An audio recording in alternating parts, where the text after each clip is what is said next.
Hi, everybody, and welcome to another edition of the State of the Athletic Department here at Hampton University. I'm Sean Robertson. Always a pleasure to be joined by the athletic director here at Hampton University, Anthony Henderson, Sr. A lot to talk about, in this final edition of our calendar year. Close the year out. We're going to close it out with a bang. We're going to close it out with a bang, no question about it. And we're going to start with the big one, will be football season. Obviously a difficult season for Hampton this year on the field, going winless in the CAA, and obviously making a change with the head coaching position. What is the latest with that situation, and will we have a decision made about who the new head coach will be? Well, you're lucky. See, this is the benefit of you actually coming down to do the show. There you go. So we have made a decision. We are about to name our head coach. By the time this airs, it'll be named, but we're a day ahead of it. So tomorrow we're actually naming Van Malone, associate head coach at Kansas State. As we went through the process, Van kept rising to the top, just given his background, experience, Power 4 level, played in the NFL, multiple stops at the Power 4 level. His previous boss, Coach Kleiman, who just retired from Kansas State, was also the head coach at North Dakota State and won 7 national championships in the FCS. Yeah. So there are a lot of boxes that he checked.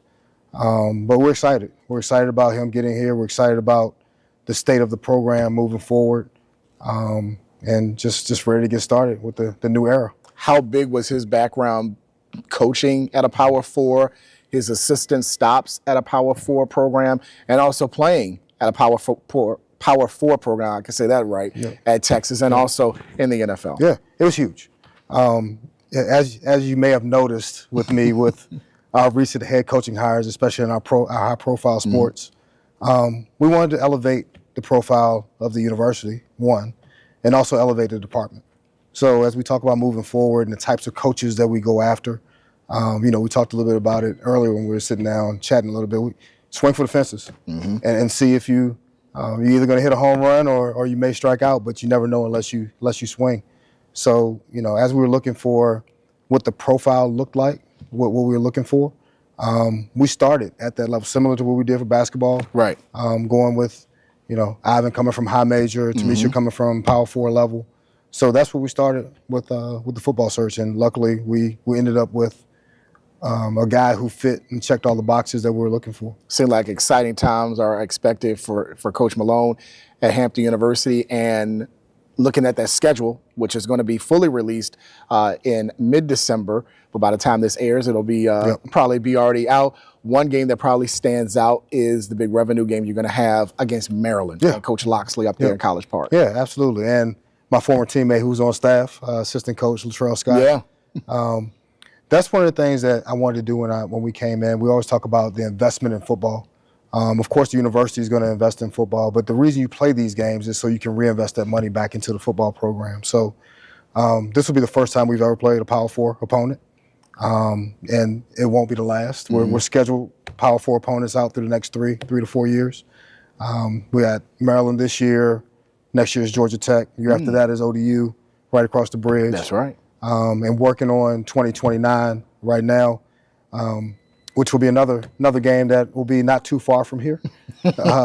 Wink, wink. Wink, wink. Not too far from here. Hopefully we get that contract signed here pretty soon. But we play those games so we can elevate the program. Right now in today's college football, it's all about revenue.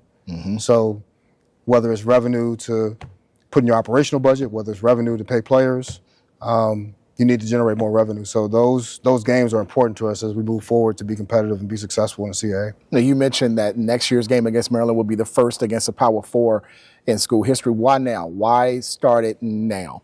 I don't know why we hadn't done it previously, honestly. I just think it was a philosophy. And our philosophy as we came in, as we play CAA opponents, of course, everybody's, well, why do you play those games? Why do you want to get guys hurt? Actually, our guys want to play those games. Yeah. Those are games they really get up for. They want to prove that they should have been recruited by those teams. Little ego. You got a little ego. I mean, so it's not one of those things like we're throwing our kids out to the wolves. They actually want to play these games. The only difference between, I think, Hampton and Maryland is depth. Right. So you talk about the ones playing the ones. it usually is pretty competitive, and when you start getting into your depth, is usually where it, starts to become a little bit problematic. But you play these games, one, like I said, for the revenue, but also to give your guys a chance to play on that stage. A lot of our guys have pro aspirations, so what better time to have really good film is against a powerful opponent. If you have those opportunities where scouts come to campus and they can take a look at how you performed against Maryland, how you performed against Georgia Tech, those games go a long way for these guys when they, look at their future aspirations. It's hard to believe this is going into your third year as the athletic director here at Hampton University. How do you actually completed my third year? Completed the third year. Yeah, I'd be 3 years in February. Wow. I'll be going into starting year 4 in March. It's like a blur. It's like a blur. Your overall assessment of the program now to when you first took over, how different is it, or how much better is the program now? I think it's night and day. Just from a coaching standpoint, I think across the board we've elevated our coaching staff. It's funny, the president, I was just talking about what number of coaches this is that we've hired. This is number 9 since I've been here. So 9 coaches in 3 years. It's pretty much a total, I won't say overhaul, but it's a total flip of what I inherited when I came here. And you look at the success of the programs and the gradual success that we've been having. Soccer won 5 games this year after winning none the year previous. So Scott's done a really good job with them. Volleyball didn't necessarily show up on the win-loss total, but they've been a lot more competitive. So, I think Ronaldo's heading in the right direction with volleyball. Our basketball programs, we were just talking about women's basketball, almost at the point where they've won as many games as they did the whole season last year. And they look completely different. Like you say, night and day from last year to this year. Men's basketball being selected 5th in the preseason poll. So I think when you look at the overall athletic department, we're headed in the right direction. We've been pretty lucky to hit on the right coaches, which is always a good thing. And administratively, the president and board of trustees have invested in the department, so we've been able to staff appropriately when it comes to whether it be marketing, compliance, academic areas. So that support for our student athletes, the sports medicine, sports performance areas, the support for our student athletes is there as well. So, we're becoming, I think, one of those departments we aspire to be. We still have more work to do, of course, but I think we're definitely on the right track. And we're going to talk more about the men's basketball team and a big 2026 for them coming up, especially in February. We'll talk more about that in a few minutes, but I want to get your thoughts about indoor track and field. They've started off very, very well, some great performances going into the new year. Yeah, I think it was 12 PRs this weekend when they started indoor. So, they're our championship program. They won our first CAA title. Coach Pierce is determined to get another one, and I think they're on the right track. We had a CAA on our men's side, CAA Track Performer of the Week this week. That program is, I hate to say something's on autopilot, but Coach Pierce has been here 26 years. Yeah. And he does it year in, year out. You almost like you take your hands off of that, right? He's probably one of the coaches that, unless he comes and asks for something, I just leave him alone, and he does his thing, which is good to have. On the women's side, we won the indoor. We probably could have won the outdoor last year. Panina doesn't get hurt during the 5,000 at the end of the track meet. So I expect them to be right there competing this year for indoor and outdoor this year. And I think the men are markedly better than they have been in the past. So really excited about track and field. Always excited about track and field. Like some other universities, they're one of our priority premier programs just because of the success they've had nationally and internationally based on the student athletes that Coach Pierce recruits, and they go back and participate, whether it be in the Olympics for their countries and those type of things. So they bring added exposure for the university as well. So they're not your typical track team that you would think of when you talk about track and field. He set a tremendous standard here at Hampton, where it seemed like year after year, not only has the programs met that standard, sometimes they have exceeded his standard to a certain degree. Yep, absolutely. You mentioned about the changes you've made now as you go into now your 4th year as the AD. What has been the feedback from the student athletes as a whole with the changes, both with administration and also the coaches? I think they're enjoying their experience a lot more. That's President Williams' motto, number one student experience in America. So we just add another word to it. It's the number one student athlete experience in America is what we try to do. So, As far as I'm getting from our student athletes, they love the direction we're headed in. They're getting things that they didn't get prior to me getting here. Like I said, the support in sports medicine, sports performance, those areas that affect everybody. We're having some really good success in those areas. Psychology. Von Shell Lewis does a phenomenal job with our student athletes from a mental health perspective. Which has been big in recent years with that. Yeah, absolutely. So just having those things from a support standpoint, the X's and O's in the field and courts are going to take care of themselves because that's what they're here for. It's the other things that I think we're doing a great job of and providing a great experience for those young people. What would you like to accomplish still as the AD that you have not to this point? Oh, that's a good question. I think it just goes back to winning more championships. I mean, we have one in indoor track and field. I want all of our programs to be, when the season starts, I want them all to feel like they have a chance to win a championship. That's pretty much the goal. So having our teams, when they begin their season, we have a shot mentally. We think we have a shot to actually compete for a CAA championship. When we get to that standard across the board, I think we've gotten where we need to be. I don't know if we're there yet, but we are approaching it, definitely. We always got to talk about fundraising, money to improve and enhance the athletic department and the student athlete experiences. What have been some major wins with fundraising and NIL, corporate sponsorship, things of that nature? I think the biggest win for us from a fundraising standpoint is just participation. We hired Mimi Hill from Georgia Southern, who's been doing a phenomenal job.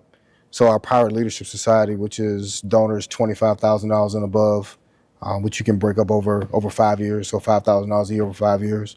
We're at an all-time high of Pirate Leadership Society members. I think the last numbers I saw were about at $2 million in commitments, and just from that group. So just actually getting out, telling the story, telling people why they need to invest, how they can invest. That piece of it, we've been doing a really good job of. We have a dinner by this Saturday for the Howard game. We got a dinner on Friday night. Last week while we were in Orlando for the women's tournament, our board of trustee member, Derek Lewis, hosted the women's basketball team at his house along with some folks down in Central Florida that have capability to actually help the program. So doing events like that, getting them exposure to our actual teams so they can see and feel what they're supporting, that's been huge for us. So I think doing more of that will actually provide dividends. From a sponsorship standpoint, I think we're hitting numbers that we've never seen before from a sponsorship standpoint. Our goal for this year, I think, is around 1.8 million, and I think we're already close to that from an outside sales sponsorship standpoint. Season ticket sales, all those things, all those numbers are up. So, the more we can continue to do that and build upon that, the better we're going to be, because once again, it's about revenue. That's right. How we can reinvest it back into the program and back into the players and those type things. So can never have enough when it comes to those revenue streams. We would be remiss if we didn't mention the women's basketball team winning the HBCU Hoops Invitational Tournament down in Florida. They have been rolling. And in recent weeks, we had talked about kind of like the culture has changed, the look has changed with Coach Augustin in her second year. And it seemed like the results have shown and followed what she wanted to do this offseason. Yeah, absolutely. I mean, there are 6 wins already, and they won 8 all last year. And we haven't even started conference play yet. So, I'm excited about the young ladies. They've been doing a really good job. They've been looking really good on the court. So, they're confident too. When you bring in, you talk about transition in teams, when you bring in 4 or 5 young ladies that have played at the Power 4 level, it changes the dynamic of the team. And but you also have to get them to play together. They all come from different programs. And that's the biggest thing. And getting them to actually mesh and meld and play together. Coach Augustin's been doing that. So I'm really excited about the rest of the season when we actually get into when it really matters in CAA play. Absolutely. And for the men, I know the program and maybe not only the program, but the community involved, very excited about what's going to take place in February. The men's basketball team is part of All-Star Weekend. We'll be in Los Angeles playing North Carolina A&T conference game. We're going to take it out west as part of All-Star Weekend. You had the ceremony a few months ago down here. Ralph Sampson, Hall of Famer, was a part of that. how big a deal is this for the school as a whole, the program, yourself and the staff to be a part of All-Star Weekend playing one of your rivals in Los Angeles? Well, it's huge. It's an international event. So, you don't get stages like that to play on very often.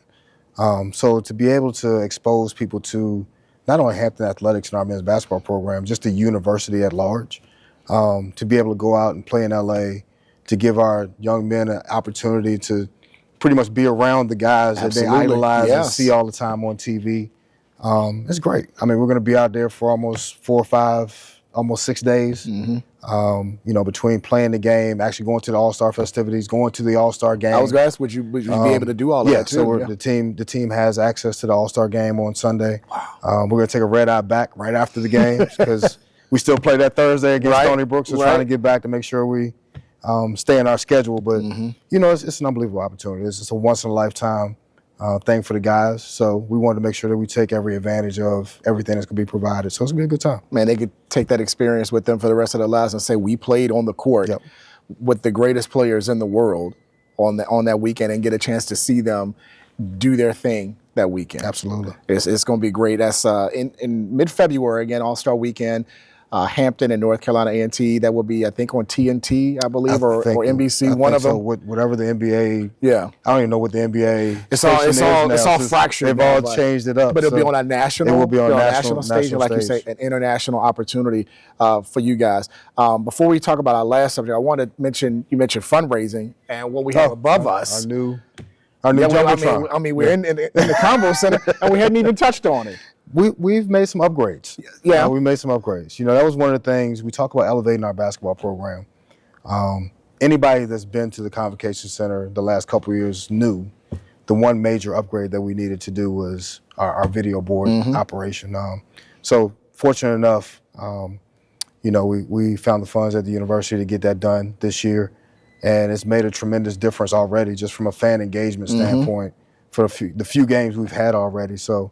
I'm excited. I think, people come in that have been here previously. It's the first thing they notice when they walk in the door now. So it's been a huge addition. In addition to everything else, redoing the floor and all the other things. I think we're trying to espouse, we say we want to be a serious Division I basketball program. I think now we're putting our money where our mouth is and doing the things that we need to do to actually look like a Division I. Men's and women's basketball program. So fans can expect, the new floor. They can see that. Also the new video board. What else can fans and also alumni expect from the athletic department in 2026? Well, there's never a shortage of facilities projects. We got some things we still need to do.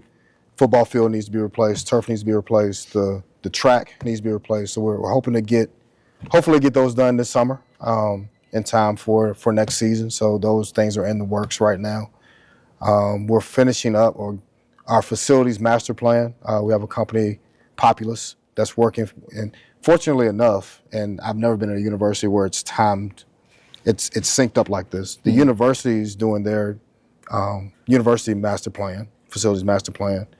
And the president and Mr. Pompey, our senior VP for finance, allowed us to do a separate athletics facilities master plan that runs it concurrent with the university master plan. So Populous is working with Clark Nexon on the master plan for the university. The athletics piece is going to be plugged into the overall university master plan, but it's going to help us tremendously. One, identify what we need, where it needs to go, how much it costs. So when we talk about fundraising, we talk about going and sitting down to people and talking about the importance of facilities. We actually have a plan. And what we need to actually make these plans come to fruition. So I think that's the biggest piece is trying to get our facilities where they need to be. We got a few things that we need to do from a facility standpoint. Some things that we may look at adding from a facility standpoint, depending on what that master plan comes back with and tells us we need to do. But I think that's the biggest focus right now is trying to get our facilities up to par where we need to be. You talk about the student athlete experience. That's another piece of it. It's amazing what Coach Pierce does with the facilities we have from a track and field perspective. We haven't had a home track meet. I think it's been 4 or 5 years, always maybe longer. Always on the road, never actually have a home track meet. So those type things we need to rectify and fix. And there's some events coming up in 2026. We touched on it real quick before we came on, the Hall of Fame. Yep. That would allow alums and also student athletes and the administration here to stay engaged with Hampton athletics. Yeah, absolutely. So I think the voting or the ballot, the nomination process opens in January. So we ask everyone to, if you think there's someone deserving of being in the Hampton Athletics Hall of Fame, please send your nominations. That's one thing I hear all the time, especially when we release the current class. Well, such and such should be in, such and such should be in. Well, if you think they should be in, then please send the nomination so we can make that evaluation when we're making the determination. It's been pretty good over the last 2 years. We kind of changed the process. We have a nomination or a voting committee. It's about 7 or 8 folks. Coach Taylor's on it, and some of our other Hall of Famers are on it. So it's not just us sitting in the back room picking somebody. We actually have a process that we select. If you're nominated, you stay on the ballot for, I think it's 5 years until you fall off and have to be renominated again. So everybody that was nominated last year that didn't make it, they're still on the ballot and they can be voted for just depending on what the other nominations come in. So the process has worked pretty well. I think we've gotten it right the last 2 years as far as who's gone in to the Hall of Fame. Last year's class was really, really good. I know Jerome and I know Kelly and their success here at Hampton was worthy of 3 Olympians that went into last year's class. So, it's amazing they weren't in already.